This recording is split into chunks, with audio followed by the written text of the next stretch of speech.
하나님 말씀 보겠습니다. 하나님 말씀 요한일서 1장 1절부터 4절까지 말씀입니다. 요한일서 1장 1절부터 4절까지 말씀. 요한일서 1장 1절에서 4절까지 말씀, 우리 4절밖에 안 되니까요. 우리 한 목소리로 합독해서 다 같이 한번 읽어보도록 하겠습니다. 요한일서 1장 1절부터 4절까지 말씀, 우리 다 같이 한 목소리로 합독해서 우리 읽겠습니다. 시작. 태초부터 있는 생명의 말씀에 관하여는 우리가 들은 바요, 눈으로 본 바요, 자세히 보고 우리의 손으로 만진 바라. 이 생명이 나타내신 바 된지라. 이 영원한 생명을 우리가 보았고 증언하여 너희에게 전하노니 이는 아버지와 함께 계시다가 우리에게 나타내신 바 된 이시니라. 우리가 보고 들은 바를 너희에게도 전함은 너희로 우리와 사귐이 있게 하려 함이니 우리의 사귐은 아버지와 그의 아들 예수 그리스도와 더불어 누림이라. 우리가 이것을 쓰면 우리의 기쁨이 충만하게 하려 함이니라. 아멘. 아멘.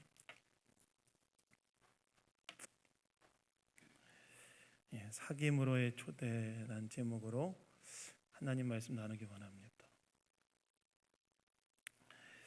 몇 주 전에 교회 청년들과 평일 저녁에 세종 호수공원을 다녀온 적이 있습니다. 일종의 이제 번개 아우팅 같은 건데요. 평일 저녁에 시간 되는 청년들 모여라 해가지고 세종 호수공원에 이제 데려갔습니다. 청년들하고 가서 세종 호수공원에서 참 재밌게 놀다 왔어요. 그래서 산책도 하고 추억의 놀이죠. 무궁화꽃이 피었습니다. 또 하고 얼음땡도 하고. 제가 얼마나 열심히 얼음땡을 했는지 그 다음날 허리가 아프더라고요. 너무 열심히 뛰어다녀가지고. 그래서 애들을 데려가서 산책도 하고 무궁화꽃이 피었습니다도 하고, 애들도 깜깜하니까 덜 창피했는지 열심히 하더라고요. 열심히 얼음땡도 하고 즐거운 시간을 보내고 왔습니다. 개인적으로 교회 청년들하고 이렇게 교제하니까 더 가까워진 것 같은 느낌도 들고, 참 행복한 시간을 보내고 왔다, 그런 마음이 들었습니다. 청년들하고 이 사귐의 기쁨을 누리고 온 것이지요. 아마 여러분들도 누군가와의 사귐을 통한, 교제를 통한 기쁨을 누린 경험들이 다 있을 것이라고 생각됩니다. 가족들하고, 친구들하고, 교회 식구들하고 사귐을 통한 기쁨을 누린 경험들이 다 있을 것이라고 생각돼요. 근데 여러분, 성도의 부르심의 본질에도 바로 이러한 사귐이 있다는 사실 아십니까? 성도, 저와 여러분을 향한 하나님의 부르심의 본질에도 뭐가 있냐면 바로 이 사귐이 있다는 거예요. 사귐. 누구와의 사귐이 있을까요? 1차적으로는 하나님과의 사귐이 있죠. 하나님과의 사귐.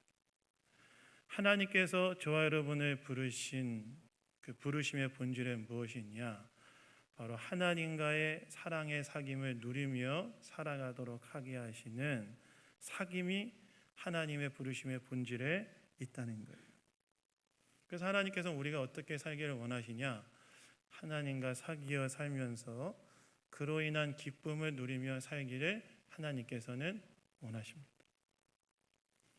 그렇다면 우리는 이러한 하나님과의 사귐을 누리고 살기 위해서 어떻게 해야 되는가? 오늘 이 요한 1서에서 사도 요한이 이에 대해서 이야기하고 있는데요. 오늘 말씀을 통해 하나님과의 사귐을 어떻게 누리며 살아야 되는지 몇 가지 생각해 보기를 원합니다. 첫 번째는요, 하나님과의 사귐을 누리며 살아가기 위해서는 무엇보다 복음의 진리 안에 거할 때 가능하다는 생각을 하고, 복음의 진리 안에 거하도록 해야 된다는 거예요. 하나님과의 사귐은 복음의 진리 안에 거할 때 출발한다는 사실을 기억하고 이 복음의 진리 안에 거하도록 해야 한다는 것입니다. 여러분 오늘 본문 1절을 보시면 사도 요한이 편지를 이렇게 시작하지요. 태초부터 있는 생명의 말씀에 관하여는 우리가 들은 바요 눈으로 본 바요 자세히 보고 손으로 만진 바라. 이렇게 시작합니다.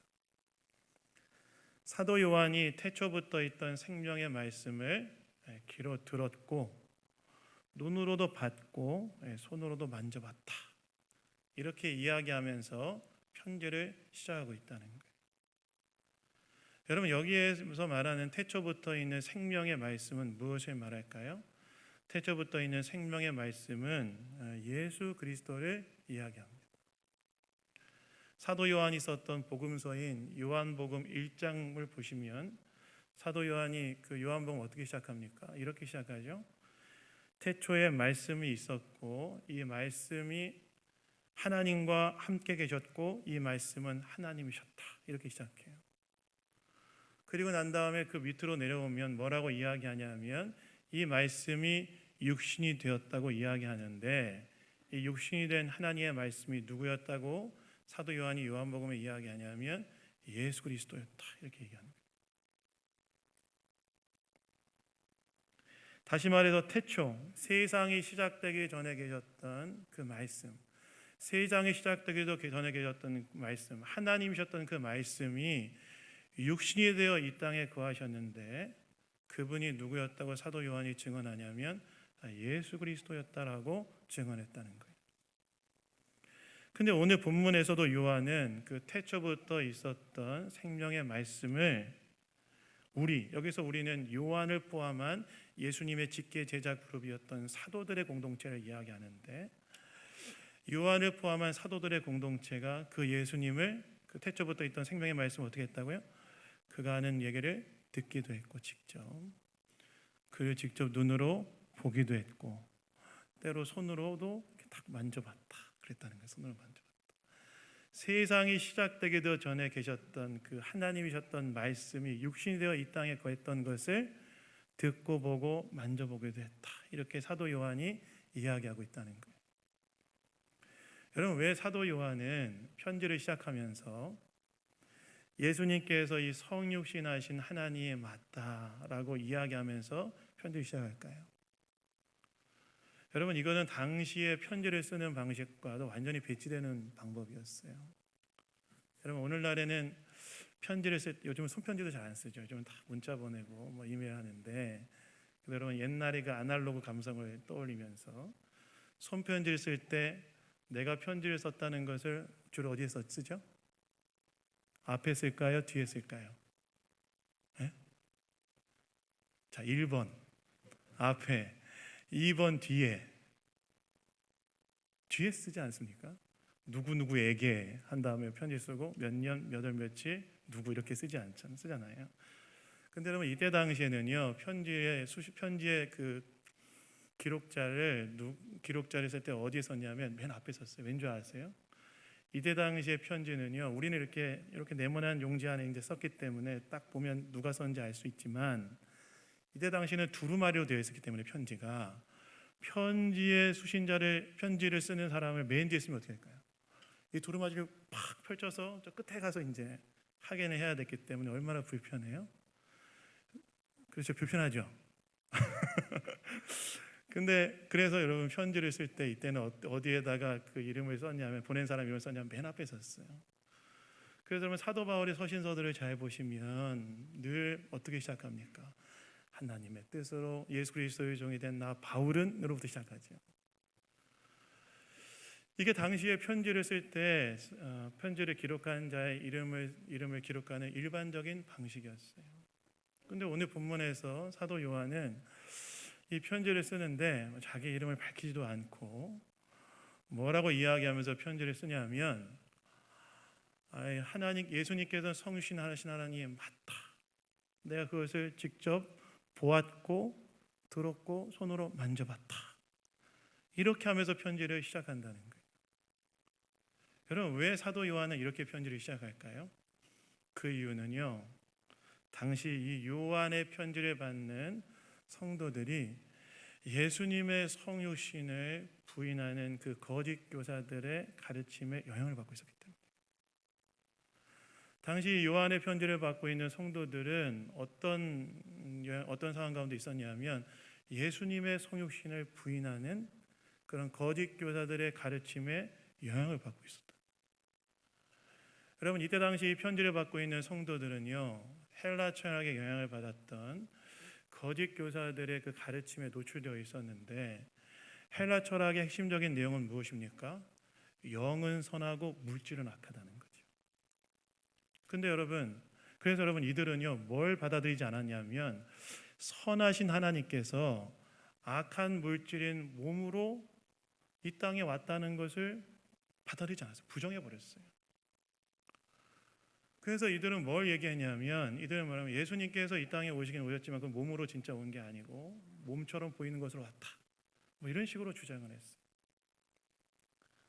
여러분, 이렇게 되면 뭐가 문제입니까? 이렇게 되면 뭐가 문제냐면, 예수님께서 인간의 몸을 입고 이 땅에 오신 하나님이 아니시라면 그분의 십자가의 고난과 죽음도 진짜가 아닌 게 되고, 몸으로 고난받는 게 아니잖아요. 그분의 부활도 진짜 몸의 부활이 아니게 되어서 이것은 기독교 신앙의 근간을 흔들어 버리는 일이 되어버렸죠. 그 사도 요한이 이런 상황에서 이제 이 편지를 썼기 때문에 편지를 시작할 때 뭐라고 시작하냐면, 태초부터 있었던 생명의 말씀에 대해서는 어땠다고요? 내가 받고, 진짜 받다는 거예요. 드시는 것도 받고 주무시는 것도 받고 그분이 하시는 말씀을 내가 직접 들었다는 거예요. 입으로 이야기하고 이 말씀하시는 걸 내가 들었고, 심지어 어떻게까지 됐다는 거예요? 내 손으로도 만져봤다는 거예요. 예수님 손으로도 만져봤다. 이 얘기는 뭘 얘기할까요? 예수님은 진짜 성육신 하신 하나님이 맞다라고 이야기하는 것으로서 이거는 편지를 받는 독자들에게 뭘 이야기하는 거예요? 예수님이 성신하신 하나님이 아니다라고 이야기하는 저 거짓된 가르침에 귀를 기울이지 말고, 즉 예수님의 직계 제자들이었던 사도들이 전한 교훈, 사도들이 전한 복음의 진리 안에 거하라는 도전의 말씀이었던 거예요. 너희들이 지금 이상한 가르침에 영향을 받지 않고 사도들이 전한 복음, 우리가 너에게 전한 복음, 사도들이 전한 복음의 진리 안에 거해야 된다라고 이야기하고 있는 것이라는 겁니다. 그리고 이것이 중요한 이유가 뭡니까?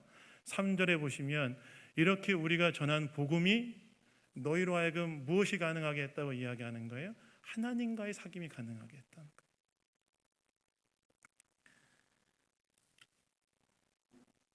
그래서 여러분 여기에서 우리는 하나님과의 사귐을 위해서 반드시 알아야 될 것이 한 가지가 있습니다. 하나님과의 사귐을 위해서 우리가 반드시 알아야 될 것은 무엇이냐면, 하나님과의 사귐의 출발은 무엇으로부터 시작된다는 거예요? 참된 복음의 진리 안에 거하는 데서부터 하나님과의 사귐이 출발한다. 예수님에 대한 바른 진리를 받아들이는 데서부터 하나님과의 관계가 출발한다는 거예요.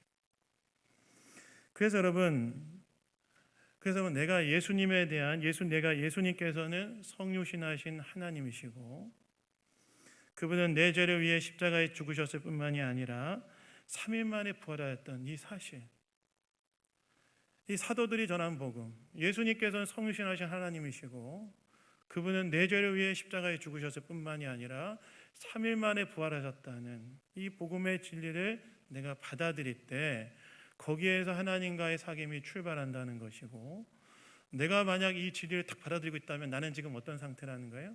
하나님과의 사귐이 출발한 상태라는 사실을 알아야 된다는 거예요. 그래서 로마서 5장 1절에서 사도 바울이 그래서 뭐라고 이야기합니까? 이렇게 이야기하죠. 그러므로 우리가 믿음으로 의롭다 하심을 받았으니 우리 주 예수 그리스도로 말미암아 하나님과 화평을 누리자, 이렇게 얘기합니다. 우리가 어떻게 하나님과 화평을 누리는 관계를 출발하게 됐다고 사도 바울이 이야기하는 거예요? 예수님이 나의 죄를 위해 십자가에 죽으셨다는 사실을 믿을 때, 그때 하나님과의 화평의 관계를 출발하게, 하나님과의 화평의 관계를 시작하게 되는 것이다. 이렇게 이야기한다는 것입니다. 그래서 여러분, 우리가 하나님과의 사귐은 어디서부터 출발하느냐? 복음의 진리를 받아들이는 순간, 예수님에 대한 진리를 받아들이는 순간, 바로 거기서부터 하나님과의 관계가 출발한다는 사실을 기억하시고, 내가 예수를 믿고 있다면 나는 지금 하나님과의 관계가 출발했다는 사실을 믿으시는 저와 여러분 다 되기를 예수님 이름으로 축원합니다. 근데 여러분, 여기 한 가지 주의해야 될 것이 있어요. 뭘 주의해야 될까요? 사도 요한이 이 편지를 쓸 때 이 편지를 받는 성도들이 거짓된 가르침에 유혹을 받고 진리에서 이탈하는 일이 발생했던 것처럼, 오늘날에도 성도들을 유혹하는 거짓된 가르침이 존재하고, 바로 이러한 거짓된 가르침에 우리가 미혹되지 않도록 그래서 경계하는 일이 필요하다는 거예요. 예수님을 통해서 하나님과의 관계가 출발했는데, 과거의 요한 공동체에도 거짓된 가르침의 미혹을 통해서 진리에서 이탈하는 일이 발생했던 것처럼 우리도 그러지 않도록 스스로를 경계해야 된다는 거예요. 그래서 여러분, 오늘날에도 여러분 성도들을 거짓된 가르침으로 미혹하는 일이 참 많이 있지 않습니까? 오늘날에도 여러분 거짓된 가르침으로 성도들을 미혹하는 일이 참 많아요. 대표적으로 그러면 어떤 거짓된 가르침이 오늘 성도들을 미혹합니까? 신천지 이단이 참 강력하게 일하죠. 저 이전 교회에 있을 때 한 집사님 오늘 저를 찾아오셨어요. 찾아오셔서 상담을 하고 싶다 찾아오셨는데, 그분이 정육점을 운영하시는 분이셨어요. 정육점. 그분이 옛날부터 알고 있었던 한 여자분이 자기를 이제 요즘은 자주 방문하는데, 이제 성경 공부를 좀 하자고 갑자기 이제 친절하게 대하다가 성경 공부를 하자고 얘기했다는 거예요. 그래서 몇 번 했어요. 몇 번을 했는데 아무래도 좀 이상한 것 같다고 해서 저한테 이제 와서 이제 공부한 내용을 조금 보여주시면서 이게 뭐냐고 물어보더라고요. 제가 딱 보니까 신천지였어요. 왜냐하면 제가 어떻게 아냐면, 제가 예전에 캠퍼스에 갈 때 신천지에 입문하고 있었던 청년들 제가 몇 분 많이 끄집어냈거든요. 그 도입이랑 똑같은 거예요. 그래서 제가 딱 보고, 집사님 이거 신천지입니다. 빨리 관계를 정리하시고 시험 공부를 그만하십시오. 딱 끊었어요. 그뿐만 아니라 여러분 어떤 일이 있었냐면, 또 제가 이전 교회에 있을 때 한 청년이 저를 또 찾아왔어요. 청년이 찾아온 애들은 하여간 다 이렇게 일을 시작하고 난 다음에 찾아오는 것 같아요. 딱 봤는데 제가 성경 공부를 좀 시작했는데, 또 우연히 누굴 만나는데 되게 살갑게 대하다가 성경 공부를 인도했다는 거예요. 했는데 해보니 좀 이상하다는 거예요. 저한테 또 노트를 가져왔어요. 딱 보니까 뭘까요? 신천지예요. 그래서 제가 그랬어요. 빨리 정리하고 털고 나와라. 그리고 반드시 어떤 일이 일어날 거냐면, 너희 집 앞에 애들이 몇 달 동안 와 있을 것이다. 손을 탁 꺼버려라. 왔어요. 진짜 얘네 왔어요. 제가 예전에 캠퍼스에 갈 때, 충남대에 사회 갈 때였는데요, 그 충남대학 교회라는 데가 있어요. 전도사님이 계셨는데, 그때 같이 이제 그 일학생활이 앞에 있는 벤치에 앉아서 둘이 이제 또 연합 사역해야 될 게 있어서 얘기하고 있는데, 그 옆에서 남자 2명이 앉아 있었는데 한 명한테 전도하고 있는 거였어요. 그래서 참 열심히 하시는구나 생각하고 있고 이제 듣고 있었는데, 또 이상한 거예요. 전도를 하는데 전도하는 내용이 되게 이상한 거예요.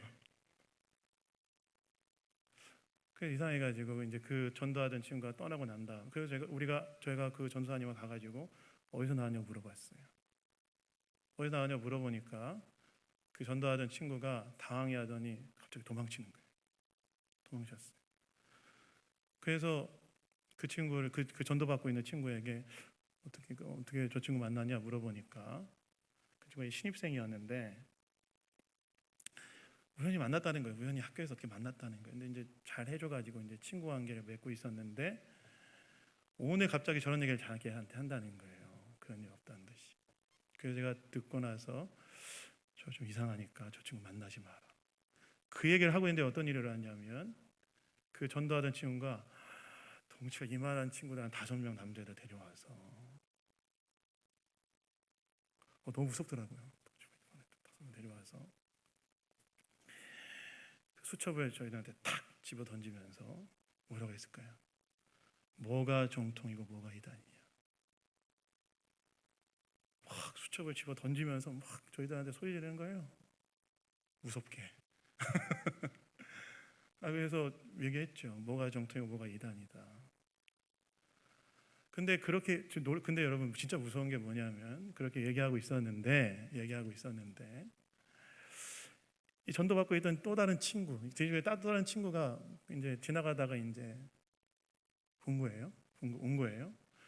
그래서 그 친구가 이제 우리한테 와서 무슨 일이냐 물어봐서 뭐 이런저런 일이 있었다. 자기는 불교인데 이런저런 일이 있었다. 아이고 이런 일이 있어서는 안 되겠네. 하고 어쨌든 다 정리하고 갔어요. 그래서 제가 그 친구한테 얘네 만나지 마라 얘기했는데 진짜 무서웠던 장면 뭔지 아세요? 그렇게 하고 다 헤어지고 난 다음에 그 일학세관 뒤쪽, 그러니까 약간 그 충남대 일학세관 뒤쪽 약간 좀 침침하고 이렇게 사람들이 안 다니는 곳인데 거기로 제가 지나가는데 놀라웠던 게 뭐냐면 그 신천지의 그 좌장, 그 여기 이제 약간 리더 같은 애하고 그 전도받던 애의 또 다른 친구라고 얘기했던 불교, 모른다고 했거든요. 서로 뒤에서 만나서 얘기하는 거예요. 그러니까 이게 뭐예요? 얘네들이 딱 한 사람을 이렇게 딱 거짓말하면서 가둬놓는 일을 딱 하는 거죠. 이런 일 너무 많아요. 옛날에 알고 있는 전도사님이 오늘 갑자기 나타나서 반갑다 그러면서 성경 공부했는데 알고 보니까 또 걔도 그분도 신천지였어요. 무슨 말입니까? 오늘날에도 여전히 성도들로 하여금 참된 복음의 진리 안에 거하지 못하고 거짓된 가르침으로 이끌어가기 위해서 미혹한 일들이 여전히 존재한다는 거예요. 그럼 경계해야 된다는 거예요. 그래서 여러분 저는요 성도님들이 교회 밖에 성경 공부한다 반드시 목자와 교육자들하고 얘기하고 해야 된다고 생각해요. 그게 안전합니까? 그리고 예를 들면 이런 거, 이건 너무나 귀한 거여서 당신한테만 들려주기 위해서 하는 거니까 누구한테도 말하면 안 된다. 거의 99.9% 신천지입니다. 그런 걸 경계하고 주의해야 된다는 거예요. 그리고 이것을 경계하면서 우리는 어떻게 해야 되냐? 복음의 진리 안에 딱 거해야 된다는 복음의 진리 안에. 예수님께서 성육신하신 하나님이시고 그분이 우리의 죄를 위하여 십자가에 고난 당하시고 3일 만에 부활하셨다는 이 진리가 때로 우리에게는 진부하게 느껴지기도 하고 때로는 단순해 보이기도 하지만 그것은 변덕스러운 우리의 감정이 느끼는 것뿐이지 실제로는 거기는 예수님이 자신의 생명을 담보한 진리이기 때문에 그것이 바로 진정으로 사람을 구원하는 참된 진리라는 거예요. 그리고 거기에서부터 바로 하나님과의 관계가 진정으로 출발하게 된다는 것입니다. 그래서 여러분 하나님과의 사귐의 시작은 참된 복음의 진리 안에 거하는 것. 예수님이 나의 죄를 위해 십자가에 죽으셨고 3일 만에 부활하셨다는 이 참된 진리 안에 거하는 데서부터 출발한다는 사실을 기억하시고 늘 진정한 복음의 진리 안에만 거하시는 저와 여러분 다 되기를 예수님 이름으로 축원합니다. 두 번째는요. 하나님과의 사귐이 우리의 부르심의 본질임을 알고 이 사귐에 우리의 삶을 드리는 일을 해야 된다는 거예요. 여러분 오늘 본문 3절을 보시면 요한이 편지를 받는 독자들에게 자신들이 예수님을 전한 이유와 목적을 설명하고 있는데 무엇이라고 말합니까? 우리 3절 한번 다 같이 한번 읽어보도록 하겠습니다. 우리 3절 읽겠습니다. 시작. 우리가 보고 들은 바를 너희에게도 전함은 너희로 우리와 사귐이 있게 하려 함이니 우리의 사귐은 아버지와 그의 아들 예수 그리스도와 더불어 누림이라.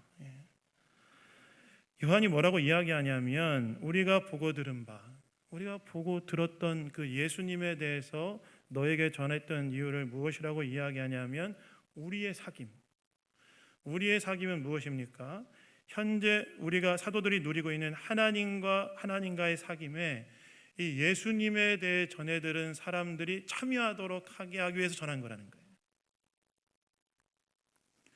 특별히 여러분 여기에서 사귐이란 단어의 뜻은요, 헬라어로 이제 코이노니아라는 단어가 쓰여졌는데, 이 사귐이란 단어의 이 단어는요, 이때 당시에 부부간의 그 언약적 사랑의 관계를 표현할 때 자주 사용했던 단어였다고 그래요. 다시 말해서 요한이 복음을 사람들에게 전했던 이유에 대해서 뭐라고 이야기하는 겁니까? 그들로 하여금 하나님과의 사귐, 하나님과의 사랑의 관계 속에 거하도록 하게 하기 위해서 복음을 전했다는 거예요. 사도 요한이 십자가의 복음, 예수 그리스도의 복음을 사람들에게 전했던 1차적인 이유는 뭐냐면, 우리가 누리고 있는 이 하나님과의 사랑의 사귐 속에 복음을 전해드린 자들이 참여하도록 하게 하기 위해서 이 복음을 전했다는 거예요. 이 말은 무슨 말입니까? 복음을 통해서, 복음의 진리를 통해서 하나님께서 우리를 부르시는 부르심의 1차적인 목적이 무엇이라는 거예요? 하나님께서 복음의 진리를 통해서 우리를 부르신 부르심의 1차적인 목적은 무엇이냐면, 바로 하나님과의 사랑의 사귐을 누리도록 하게 하기 위해서 우리를 부르셨다는 것입니다. 하나님께서 우리를 부르신 부르심의 1차적인 목적은 그분과의 관계를 누리며 살아가도록 하게 하기 위해서 우리를 부르셨다는 거예요. 그래서 여러분, 신앙의 본질은 뭐가 있는지 아십니까? 신앙의 본질은 뭐가 있냐면 관계가 있어요. 관계. 하나님과의 사랑의 관계. 그래서 하나님께서 저와 여러분을 이 하나님과의 사랑의 관계로 부르셨다는 거예요. 그런데 여러분, 이 관계를 누리기 위해서는 무엇이 필요할까요? 이 관계를 누리기 위해서는 뭐가 필요하냐면, 관계라는 것은 상호적인 거 아니겠습니까? 이러한 놀라운 사귐의 관계로 하나님의 우리를 초대하셨다면, 이 관계를 누리기 위해서는 어떻게 해야 되느냐? 우리도 그분과의 관계를 누리기 위하여 그분께로 나아가고, 그분과 관계를 맺는 것에 삶의 우선순위를 드리고 참여하는 것이 필요하다는 거예요. 하나님과의 관계를 삶의 우선순위에 놓고 그분과의 관계를 누리며 살아가는 것에 우리의 삶의 시간과 에너지를 드려야 된다는 거예요. 아무리 바빠도 우리의 삶의 중심에 누구와의 관계가 있어야 되느냐면 하나님과의 관계가 있어야 된다는 거예요. 여러분, 수원에 가면 합동신학원이라는 신학교가 있는데요, 거기 가면 조지신학 교수님 하셨던 송인규 교수님이 쓰신 그 나의 주 나의 하나님이란 책이 있어요. 거기 보면 이런 문장이 있습니다. 한번 들어보십시오. 만약 성도가 매일 하나님과 만나는 은밀한 교제가 없다면 그 외의 모든 활동들은 잘못하면 형식적인 종교 행위로 전락할 수 있는 위험이 있다. 무슨 말입니까? 하나님과의 교제가 중심에 없다면 우리의 모든 활동은 잘못하면 종교적인 행위로 전락할 수 있는 위험이 있다는 거예요. 다시 말해서 하나님과의 교제를 삶의 중심에 세워야 된다는 거예요. 여러분의 삶의 중심에, 매일매일의 삶의 중심에 무엇을 세워야 되냐면 하나님과의 교제, 하나님과의 관계와 사귐을 세워야 된다는 거예요. 하나님과 사귀어 살 수 있는 놀라운 은혜를 주셨다면 그분과의 사랑을, 관계를 누리기 위해서 우리의 삶을, 시간을 주님께 드려야 된다는 거예요. 얼마 전에 저희 아들들이 저한테 와서 한 가지 이야기를 했어요. 며칠 전이었어요. 정말 제가 그 얘기를 듣고 깜짝 놀라 충격을 받았는데요, 저희 아이들이 뭐라고 했냐? 아빠, 저 이제 곧 방학입니다. 얘네들 이제 6월 30일부터 방학이거든요. 얘네들 일찍 방학해가지고. 그래, 방학이지. 방학이 됐으니까 방학 선물 주세요. 그래서 그 가치관에 혼동이 찾았어요. 가치관에 혼란이 찾아왔어요. 아빠, 방학이니까 방학 선물 줘. 저는 제 인생 살면서 방학 선물 달라는 얘기 처음 들어봤어요. 그런 걸 생각조차도 못했는데. 그래서 제가 그러고 난 다음에 애들이 방학 선물로 받고 싶은 목록을 정해놨더라고요. 이것 중에 하나를 받고 싶습니다. 그래서 제가 집에 갈 때마다 애들이 아버지 생각해 봤냐? 저를 독촉해요. 그래서 일단 생각을 해보겠다고 얘기하고 이제 일단 무마되기를 바라면서 넘어가기를 바라면서 기다리고 있는데 그 생각해 보면 자녀들이 부모에게 무엇을 달라고 하는 것 자체가 관계를 누리는 행위 아니겠습니까? 그렇지 않습니까? 마찬가지로 하나님께서 우리에게 하나님과 사귀어 살아갈 수 있는 은혜를 주셨다면 그 관계를 누리며 살아가는 것이 우리의 기쁨이 되는 것이죠. 그래서 여러분 우리가 이 주일 아침에 다시 한번 우리의 삶을 돌아보고 생각해 봤으면 좋겠어요. 우리의 삶의 중심에는 하나님과의 교제가 있는가? 하나님과 사귀어 살아가는 삶인가? 하나님 우리에게 사귐으로 부르시고 사귀어 살아갈 수 있도록 모든 것들을 마련해 주셨는데 혹시 내 삶의 중심에는 이 하나님과의 관계는 없이 단절되어 살아가는 건 아닌가? 한번 돌아보고 다시 하나님과의 관계를 삶의 중심에 세워내시는 저 여러분 다 되기를 예수님 이름으로 축원합니다. 그래서 매일 뭐 해야 돼요? 잠깐이라도 하나님께 나아가는 거예요. 기도하는 거예요. 말씀 묵상하는 거예요. 그것이 여러분 우리의 영혼의 생명이 되는 거예요. 어떤 아프리카 사람이 이제 물이 귀해서 깨끗한 물을 마시지 못하는 아프리카 사람이 어느 날 미국에 방문하게 됐다고 합니다. 미국에 방문해서 호텔에 들어갔는데 호텔에 깜짝 놀란 거예요. 왜 깜짝 놀랐냐면 수도꼭지를 트니까 깨끗한 물이 콸콸 쏟아지는 거예요. 그래서 이 사람이 너무너무 충격을 받고 이걸 가져가면 우리 동네에서 깨끗한 물을 마실 수 있겠다 생각해서 어떻게 했냐면 밖에 나가서 렌치를 구입해서 수도꼭지를 재밌는 얘기였는데 제가 이 중간에 이게 단절됐네요. 렌치를 사서 수도꼭지를 구입해가지고 수도꼭지를 빼가지고 이걸 가져가면 깨끗한 물이 콸콸 쏟아지겠다 생각하고 이제 그걸 가지고 동네로 돌아갔어요. 동네로 돌아가서 사람들을 다 모으고 이제 우리의 물 문제는 해결됐습니다. 제가 이걸 통해서 깨끗한 물이 나오겠습니다. 그걸 땅에 탁 받고 수도꼭지를 탁 틀었어요. 어떤 일이 일어났을까요? 하나도 안 났죠. 우리 하나도 안 났죠. 수원지에 연결되지 않은 수도꼭지는 물이 나오지 않는다는 거죠. 마찬가지로 우리가 매일 하나님과의 관계 속에 우리의 영혼이 맞춰져 있고 그분으로 연결되어 있지 않을 때는 우리 또한 영적으로 생명력 있는 삶을 살아갈 수 없다는 것입니다. 그래서 여러분 다시 한번 여러분의 삶의 중심에 하나님 우리가 사귐으로 우리를 초대하셨고 우리를 너무나 사랑하셔서 아들까지 주셨고 그 아들을 주신 사랑으로 우리에게 더 큰 사랑으로 우리를 인도해 가기를 원하시는데 우리가 그 사귐의 초대에 반응하지 않아서 이 은혜를 못 누리고 살아가는 건 아닌지 한번 돌아보시고 오늘 저와 여러분의 삶의 중심에 다시 하나님과의 관계를 회복하는 오늘 그런 한 주의 시작이 되기를 예수님 이름으로 축원합니다. 그럼 말씀을 맺겠습니다. 우리는 어떻게 하나님과의 사귐을 누리며 살아야 될까요? 첫째는요, 사귐을 위해서는 무엇보다 복음의 진리 안에 거해야 된다. 그래서 복음의 진리 안에 늘 거하십시오. 예수 그리스도의 십자가의 죽음과 부활이라는 이 복음의 진리 안에 늘 거하십시오. 그리고 하나님과의 사귐이 우리의 부르심의 본질임을 알고 이 사귐을 위하여 매일의 삶을 들으십시오. 이때 영적으로 충만해지고 생명력 있는 삶을 우리가 이 땅에서 살아가게 될 줄로 믿습니다. 잠깐 우리 함께 기도하겠습니다. 하나님 아버지 감사합니다. 오늘도 말씀을 통해 우리에게 이야기해 주시니 감사드립니다. 우리의 부르심의 본질에는 하나님의 사귐이 있음을 기억하며 주님과의 관계 가운데 깨어 있어 이 사귐을 더욱 풍성히 누리며 살아가는 우리 한 사람 한 사람 다 될 수 있도록 인도하여 주시옵소서. 모든 것 주님께 감사드리며 우리를 구원하신 예수 그리스도 이름으로 기도드렸습니다.